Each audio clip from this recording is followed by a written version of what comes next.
Boa noite, Carlos. Boa noite, Jandaia. Boa noite, ouvintes da TV Sul. Ô, Carlos, nós estamos vivendo lockdown? Explica pra gente.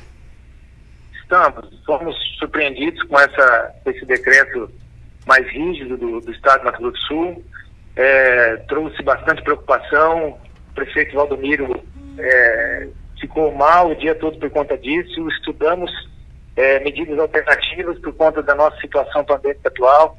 Procurei o Ministério Público então nos recomendou que de fato acatássemos a decisão estadual para evitar problemas jurídicos, muito embora todos todos têm conhecimento que os municípios têm autonomia para definir seu território. Mas, enfim, como o prefeito Tales falou antes, a gente precisa do Estado por conta das vagas de UTI e a coisa não está boa, realmente muito preocupante. Então, isso fez com que o prefeito, ainda que seja contra gosto, acatasse a recomendação estadual. Mas essa é uma situação um pouco nebulosa, né, Carlos Rogério? Porque, por exemplo, o STF realmente definiu que estados e municípios têm autonomia.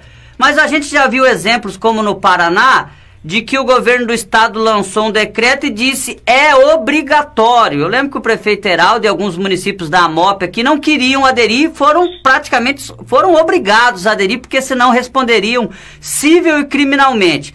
Isso aconteceu também aqui no Cone Sul. O prefeito Edinaldo Bandeira, no decreto anterior, disse, olha, não, a situação de Amambaia é diferente, teve que aderir. Então, que autonomia é essa que a pessoa pode responder civil e criminalmente? É uma autonomia jurídica, veja bem, se o prefeito, no caso, se insurge contra a determinação estadual, e ele vai ter que recorrer ao judiciário, aí entra na discussão jurídica, né?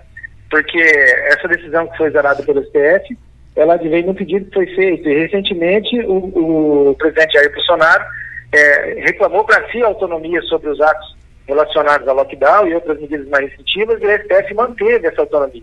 Só que isso não impede o embate jurídico e as exigências a nível de Estado por conta da questão da pandemia. Então, assim, essa questão da autonomia, ela é muito interligada, entrelaçada com a discussão jurídica do momento. E essa autonomia, ela é preservada ou não pela decisão judicial que o chefe do gestor do Executivo Municipal mostrou ao judiciário. Então, realmente é complexo e ela existe na teoria. Na prática, ela é diferente, André.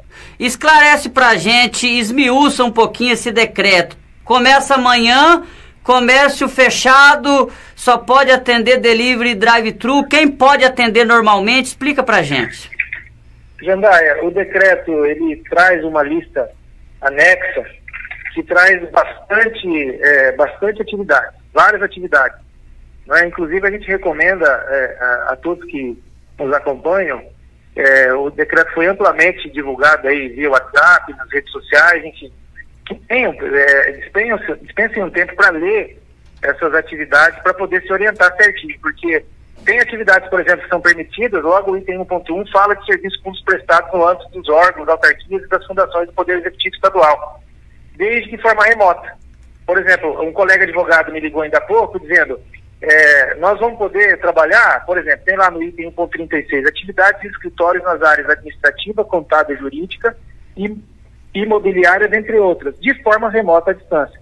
Então, existem aquelas atividades consideradas essenciais, que são os comércios, por exemplo, hipermercados, supermercados, mercados, entre outros, que são, na prática, aquilo que a população mais procura e que vai ter que ser presencial. Já outras vão poder atuar de forma remota. Vamos, então, primeiro falar das atividades consideradas essenciais. Qual o horário de funcionamento? E o que você... Não precisa citar todas as atividades, que a gente sabe que são grandes, mas eu te pergunto, por exemplo, indústrias podem trabalhar normalmente? Supermercado, farmácia, cita algumas. Supermercados podem, exatamente. Supermercados podem, por exemplo, manutenção e instalação de reparo de máquinas, equipamentos e aparelhos e objetos, está no item 1.26. Serviços cartorários, né? Item 1.39. Serviço de engenharia, serviço de hotelaria, né? Hospedagem geral. Tem serviço mecânico também, que são essenciais. É uma lista bastante extensa, Jandaia. Certo. O comércio varejista normalmente não vai poder atender. Esses que podem atender no horário normal? Isso, não vão poder atender fora do horário estabelecido. Na verdade, não vão poder atender horário nenhum. Só que é interessante a gente destacar aqui que o item 1.29 do anexo do decreto permite serviços delivery e drive-thru, né, em geral. Inclusive, quando ele coloca o verbo em geral, ele estabelece o seguinte, na nossa avaliação, que o comerciante vai poder trabalhar, por exemplo, atender o seu cliente por telefone ou WhatsApp e promover a entrega da mercadoria, do objeto adquirido, ou então permitir que vá buscar, né? Desde que respeitados os horários aí estabelecidos lá no artigo 1º do decreto. Horário, cita o horário pra gente, é o mesmo do decreto anterior, como é que tá essa situação pros essenciais, como é que tá, toque de recolher? A sistemática dos horários, ela seguiu o decreto anterior, porém ela vedou, né? Artigo 1º, ele institui em caráter excepcional, no período de 26 de março a 4 de abril, em todo o território do estado do Mato Grosso do Sul, medidas restritivas voltadas ao enfrentamento do Covid, estando vedadas. Inciso 1 estabelece a realização de atividades e o funcionamento dos serviços e empreendimentos, com ou sem fins econômicos, que não se encontrem elencados no anexo desse decreto. Ou seja, aqueles que estão relacionados no anexo como atividade essencial, estão fora dessa vedação, certo? Aí... Pode prosseguir. Na sequência, ele trata de outra situação, que também resta vedada a circulação de pessoas e de veículos. Novamente, a realização de atividades e o funcionamento de serviços e empreendimentos, com ou sem fins econômicos, elencados no anexo do decreto, nos seguintes dias das semanas e horários. Então, veja bem, é vedado, né, a circulação de pessoas e veículos e o funcionamento dos empreendimentos, elencados no anexo desse decreto, ou seja, aqueles que são considerados essenciais, que estão elencados no anexo do decreto, vão ter que trabalhar no seguinte horário, de segunda a sexta, das 8 às 5, entendeu? Entendi. Do sábado aos domingos, das 4 às 5 da manhã. Então, o que acontece? Ainda esses elencados vão ter que observar, ainda os considerados essenciais vão ter que observar essa diferenciação de horário aí, tá? Igrejas, tem a pergunta aqui, pode mandar sua pergunta. Enfim, eu vi aqui rapidamente a pergunta de igrejas e restaurantes. Responde igreja pra gente. Igreja está lá no item 1.45, atividades religiosas. Vedado, obviamente, a aglomeração e desde que realizadas mediante a adoção das medidas de biossegurança recomendadas pela OMS, Organização Mundial da Saúde, tá? Então, a igreja, atividade religiosa pode ser desenvolvida.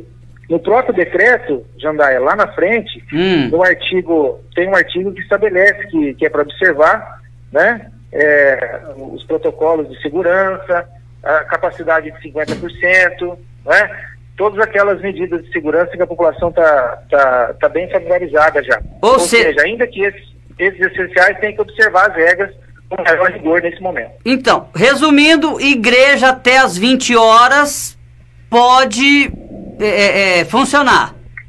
Exato, porque foi considerado essencial. Mas isso inclui sábado e domingo? Aí vem nessa questão do inciso 2 que eu te falei aqui, né? A questão do horário que eles têm que observar. Sábado e domingo fica vedado, né, os elencados no anexo desse decreto das 4 da tarde às 5 da manhã. Ou seja, vai poder fazer o seu ato religioso até as 4 da tarde apenas, é isso? Pelo que a gente pode entender? A interpretação inicial que a gente tem do decreto é essa. Restaurantes, tem aqui a pergunta, igrejas, a gente tinha a pergunta aqui da Ana Pereira, restaurante do Amaires Furlan. Restaurante, lotéricas e igrejas, perguntaram. Restaurante e lotéricas, porque igreja você já respondeu. Isso. A gente precisa conferir mais uma vez cada pergunta que vem, a gente tem que voltar, né, na questão da relação dos anexos para poder verificar se a atividade pode realmente ser desenvolvida ou não. Mas pelo que a gente entendeu, restaurante vai ser só no drive-thru ou no delivery, né? Exato, porque está lá no item 1.29. Inclusive, o governador deixou bem claro no decreto a questão da conveniência, que a conveniência não pode funcionar nesse momento, né? Entendi. Você faz parte do Comitê de Combate ao Novo Coronavírus lá, eu imagino as dificuldades. E a pergunta Eu sei que é complicado, às vezes a gente coloca numa saia justa, porque são muitas atividades, né, doutor? Mas, por exemplo, lotérica, a minha amiga Dorival está insistindo aqui, lotérica vai funcionar ou não? Como é que fica a situação dos bancos? O banco tem uma restrição específica que ele não pode atender. Ele pode atender determinadas situações relacionadas ao recebimento de benefícios previdenciários, e além dos outros benefícios, como Bolsa Família e ademais. O restante tem que ser feito todos ali na parte da frente do banco, né, naquele autoatendimento. Certo. O atendimento presencial ele está vedado em bancos. E lotérica, então, também vai ser um ponto de interrogação aí para o governo do estado responder. Lotérica, Jandai, vou ser sincero, eu não verifiquei aqui nas atividades descritas como essenciais. Se não está descritas aqui, portanto, não pode funcionar também, tá? A Alexandra Seco está te ajudando aqui, está dizendo que é apenas drive-thru e delivery, tá bom? Isso. Isso também eu acho que é para pergunta aqui sobre igrejas, sobre restaurantes. E sobre lotéricas a gente já fez a pergunta para você. E uma outra pergunta é sobre escolas particulares, no caso, porque as públicas já estavam, né? Realmente sem atendimento presencial. Mas parece que até a escola de plantão não vai poder mais, né? Não vai poder. Nesse período de uma semana, inclusive as escolas particulares, a Adventista e o MIT, acho que já receberam um e-mail do Ministério Público com a recomendação para trabalhar nessa semana apenas de forma remota. Ou seja, as aulas vão ser desenvolvidas da forma online, né? Você faz parte do comitê, Carlos? E as discussões, inclusive, devem estar grandes. Daqui a pouquinho a gente vai receber o presidente da Associação Comercial aqui no nosso programa também. As discussões lá devem estar grandes também, porque tem vários setores da sociedade presente lá, né? Hoje, assim, Jandar, foi um dia tenso, desde manhã com a divulgação do decreto. A gente teve essa preocupação em conversar com a administração, aí teve alguns integrantes do comitê que solicitaram até que fosse designada uma reunião, só que eu respondi o seguinte, que na condição que veio o decreto estadual, se caso fosse encarada a possibilidade de fazer uma medida alternativa, como o prefeito e a vice queriam, né, tentando resguardar aí o comércio local, aí sim a gente iria discutir essas medidas com o comitê. Mas como foi uma forma meio que impositiva, e por último, para arrematar a discussão, o Ministério Público, então, mandou uma recomendação local e a recomendação da Procuradoria-Geral da Justiça, que recomenda que os municípios adequem a sua legislação, seus atos normativos, à legislação estadual. Então a gente ficou cada vez mais engessado em relação a isso. Aí, portanto, houve a decisão agora no final da tarde do prefeito Valdomiro em acatar integralmente o decreto, e essa posição foi passada então para os demais membros, razão pela qual não teve reunião, mas a questão das ligações, as dúvidas, as reclamações e a lamentação geral foi grande, porque o que acontece? Como você falou antes, a gente vê Mundo Novo numa situação pandêmica em relação ao Estado um pouco melhor que outros municípios. Então, à medida que já havia sido decretada, do jeito que estava vindo, veja que a gente diminuiu aí praticamente 50% dos casos. A gente está num patamar melhor do que estava aí há 10 dias atrás, por exemplo. Então a gente entendeu que essa medida aqui para Mundo Novo, para a nossa realidade do comércio local, foi muito dura, né? Só que a gente não teve meio de flexibilizar isso, de fazer uma medida mais branda para atender a realidade local. Foi meio que procedimento padrão a nível de Estado, né? E ainda conversando com a doutora Karina, responsável pela promotoria que cuida da saúde pública, ela disse o seguinte, que ela até considerou o argumento da economia local. O problema são a falta de vagas para UTI, tendo inclusive cidadão mundo-novenses aí aguardando na fila para serem hospitalizados. Mas sobre essa questão também é uma realidade. Eu conversei com profissionais, com responsáveis de saúde, ou seja, com técnicos de saúde. Mudou a maneira de se lotar as unidades de terapia intensiva. No começo do combate ao novo coronavírus, lá em março do ano passado, todas iam para a Covid. O que acontecia? Como diz o outro, cobria um santo, descobria outro, porque pessoas que tinham acidentes veiculares ou que precisariam de uma cirurgia, eles não tinham acesso à UTI, porque só tinha gente da Covid. E aí, a Secretaria Estadual de Saúde acabou dividindo, ó, são tantas vagas para Covid e tantas vagas para urgência e emergência. Isso também dificultou a questão de vagas da UTI para pacientes da Covid, né, Carlos? Com certeza, refletiu demais e isso tem que ser adequado agora, né? Porque essa situação do jeito que está não pode continuar, né, Jandai? Muito então, bem, olha, eu agradeço a sua participação. Antes de você encerrar, só quero dizer aqui que a minha amiga Rafaela está perguntando sobre chiparia. Eu já posso até adiantar, se você me permite, doutor. Chiparia não pode ter consumo no local, como qualquer outra atividade. Ele poderá trabalhar com pronta entrega e com o drive-thru, que é alguém ir lá buscar. Correto?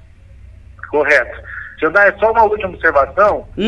O anexo item 1.18 fala que serviços bancários de pagamento, crédito e saque exclusivamente na modalidade de autoatendimento para o público em geral, ficando permitido atendimento presencial para atividades administrativas internas da unidade, e exclusivo para pagamento de benefícios da Seguridade Social. Então, realmente, o lotérico também não vai poder enquadrar. O que a gente recomenda, Jandai, é que a população tenha acesso a esse decreto e leia as atividades que são consideradas essenciais. Como foi dito, são várias atividades e, enfim, a gente vai estar à disposição. É importante ressaltar também, Jandai, por último, que o decreto, ele estabelece que a prestação de serviços públicos do Poder Executivo, Legislativo, Judiciário, Ministério Público, Defensoria Pública e Tribunal de Contas não estão submetidos ao decreto estadual, ou seja, o serviço público local e os poderes assim constituídos podem estabelecer a sua forma de funcionamento. Mas pelo que a gente ouviu, doutor, pelo menos o executivo estadual não deve atender de forma presencial, né? Não, só remotamente. E Agraer, Receita Estadual, o Judiciário também não. E o Executivo Municipal teve uma decisão já sobre a maneira do município trabalhar ou vai ser reunido amanhã, por exemplo?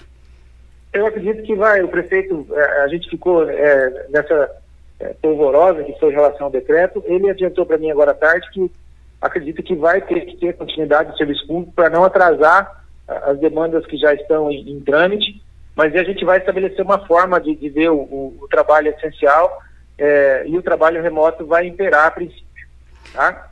Muito bem. Para terminar aqui, rapaz, a gente tem que atender o povo porque a voz do povo é a voz de Deus.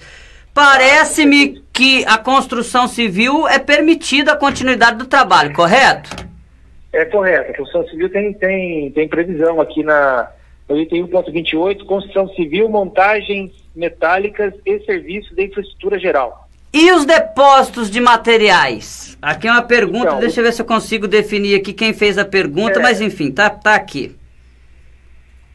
Pela interpretação do decreto, e nesse item que permite a construção civil, a gente entende que os depósitos vão poder atender através de delivery ou drive-thru. A pessoa entra em contato com o depósito, faz o pedido, a solicitação do material e o caminhão entrega, né? O que o decreto visa, Jandaia, primordialmente, é evitar aglomeração e circulação de pessoas.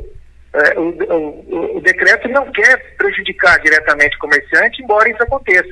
Mas ele também não impede que a pessoa ligue, peça a encomenda dele e faça a transferência eletrônica, o pagamento, ou mesmo que seja a prazo, né, para poder atender. Então, assim, do que a gente viu aqui, os depósitos vão poder funcionar ainda que de portas fechadas, mas através da entrega ou da retirada no próprio local.